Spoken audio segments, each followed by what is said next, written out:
providing financing, technical know-how, machinery, equipment, etc. So it's a game changer, in my opinion, for the Caribbean. And the leaders of the region now have to galvanize its people into realizing this opportunity and basically policing them into saying, here it is, you take advantage of it. If you don't do it, then someone else is going to do it. So I see this as a great opportunity, and as the youngest prime minister in the region, probably he has the most energy to galvanize his colleagues into ensuring that the right decisions are taken in order to bring the Caribbean, not just Grenada, the entire Caribbean region, up to a standard where it can be called the United States of the Caribbean. Just like how Europe united itself, and you have this unification in Europe, we can equally have a unification of Caribbean states where we can really get into serious production and be stronger financially and otherwise. Right. So we drew for a break. Let's take that break. We come back. We invite our listeners and viewers, if there's a question or two they may like to ask in terms of the Excellent Bank, of course, launching in the Caribbean, and of course they may have some ideas of their own that they may like to present with us. We certainly take that after the break. Folks, stay with us. We're coming right back.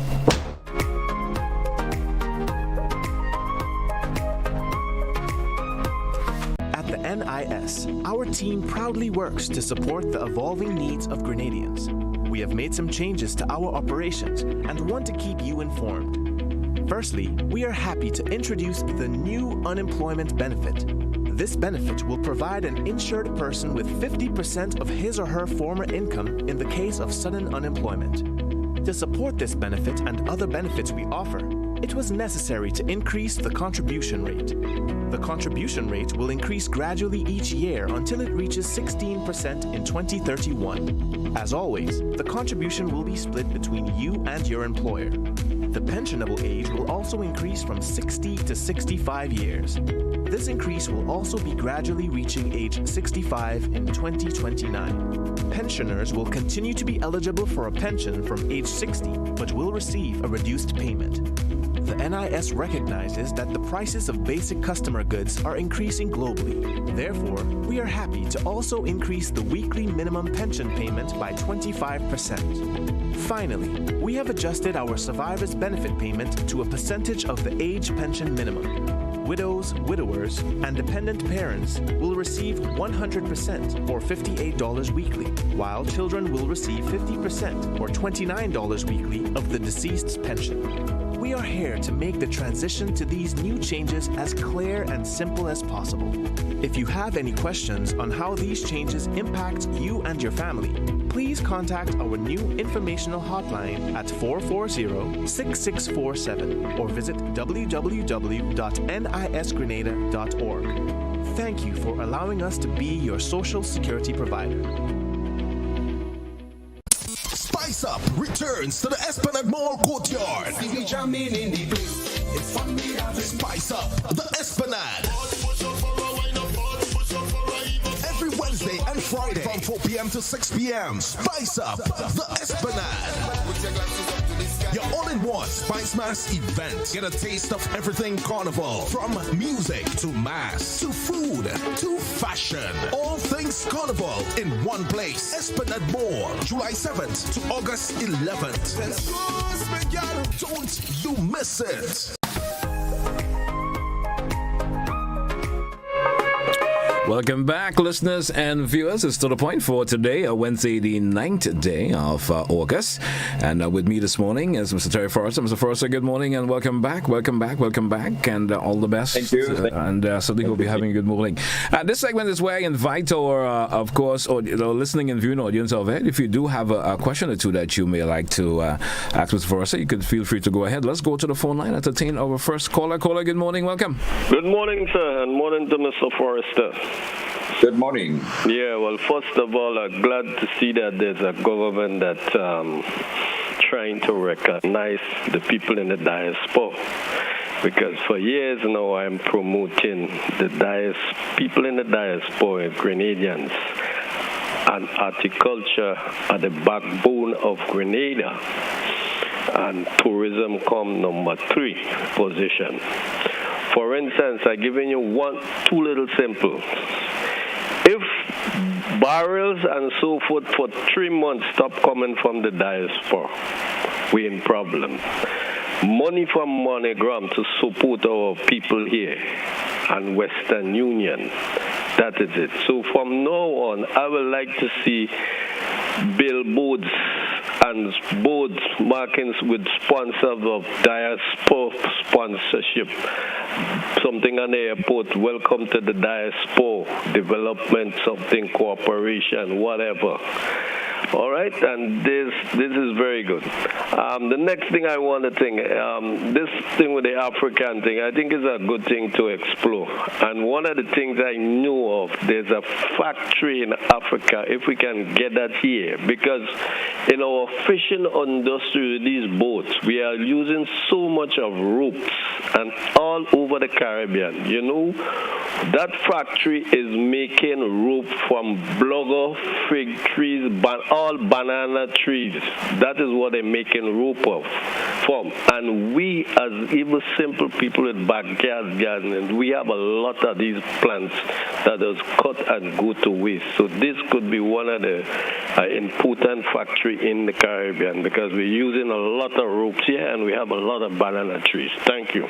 Thank you, caller. Thank you for your contribution this morning, and certainly a significant one. Would you say that, Mr. Forrester? Thank you. Thank you very much indeed for your contribution. Yes, indeed. I certainly applaud his comments, and I think they are very much well placed. And these are ideas that we, can embrace and certainly work towards making a reality. Right. Lot of our people do not realize, simply because Africa has not been given the media attention worldwide. Matter of fact, the attention given to Africa worldwide is one of backwardness. But there are tremendous opportunities in Africa. Manufacturing and other development in Africa is way, way, way advanced to what we have in the Caribbean. All right. And we can certainly embrace Africa and take advantage of their skills, their talents, their knowledge, and now their financing to build the Caribbean as it is right now. Right. So I want to thank, the caller for his contribution. Let's entertain another caller. Caller, good morning, welcome. Good morning, JT. Are you hearing me clearly? We're hearing you loud and clear. Go right ahead, please. Yeah, good morning to to His Excellency, Mr. Forrester. Terry. I'm always... No. I have to give you a title. Whatever. I have to give you a title. Anyway, I'm always elated when the subject of Africa comes up. And because, I'm Afrocentric in everything I do and think. A few years ago, I asked a minister from the NMP government. That time, we were in bed with Taiwan.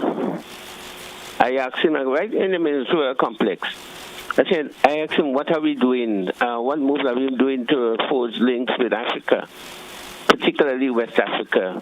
And his response was, these people don't like us, and in any case, they don't speak our language, and they don't have money. And I said, well, we don't speak Chinese. But it was Taiwanese. He said, well, they have money.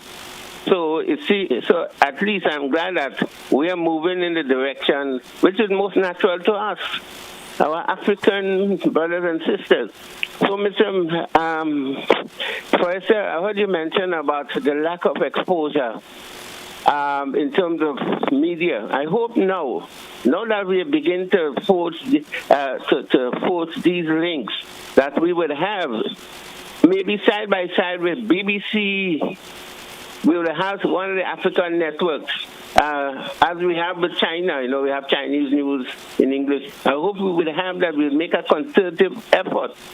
I hope also that when it comes to we used to have African Liberation Day. I think the whole name has changed, but it's still observed in one form in May. I still hope come next year we will recognize that day.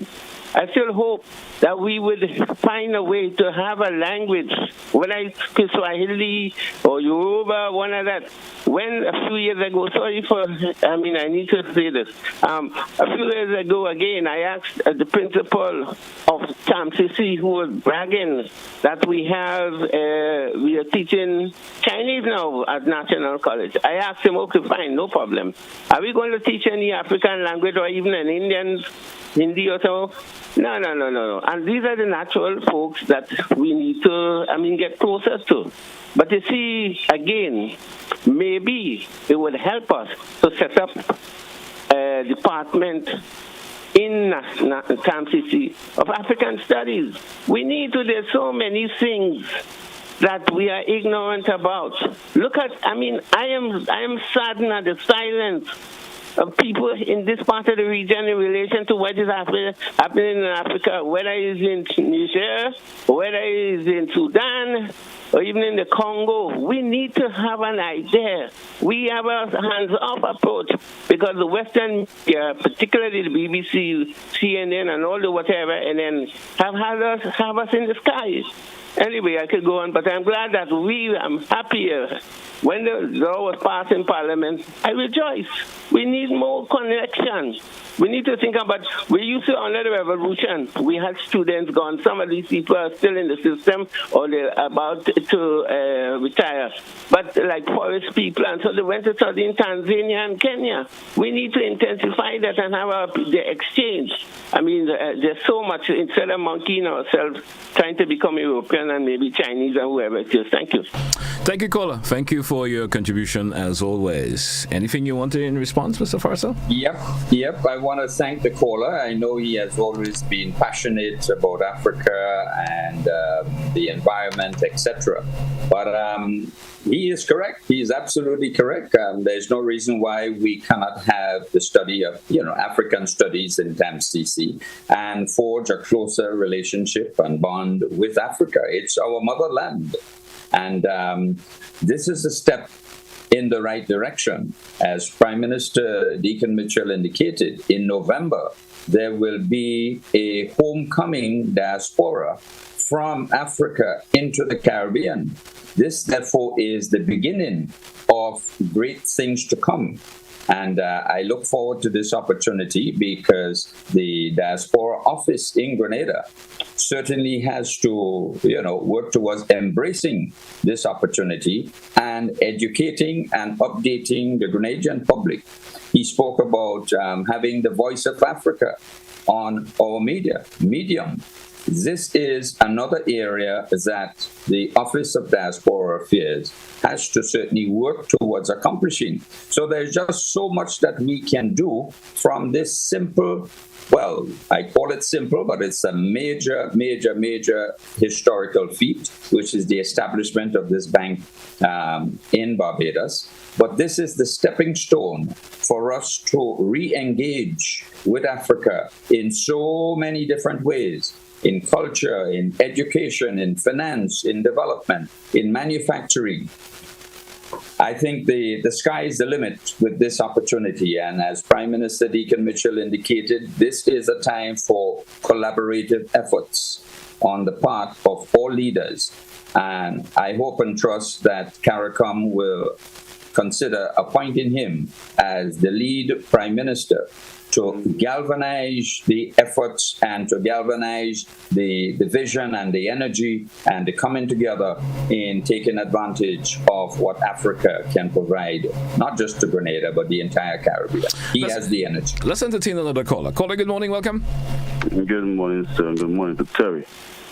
Good morning. My question to you, or my comment to you is that right now in Africa, there is around 4 coup d'etat. Meaning the military is kicking out the government and them out of office. What guarantee you can give us here that our investment in Africa is going to be safe? Because it seems like Africa is a place where no government will have a say. Have a nice day, bro. Thank you, caller. Thank you for your contribution. The bank that is being established in Barbados is a private sector bank. It's not a government bank, it's a private sector bank. And as you know, Africa is a huge continent. And notwithstanding political upheavals here and there in different pockets, and mind you, if you look into the history of all of these upheavals, you would be shocked to learn who is behind it. But that's another conversation. But the fact remains, we are just a tiny speck when you consider Africa. And there is so much that we can gain by way of we exporting to Africa and vice versa, we importing from Africa.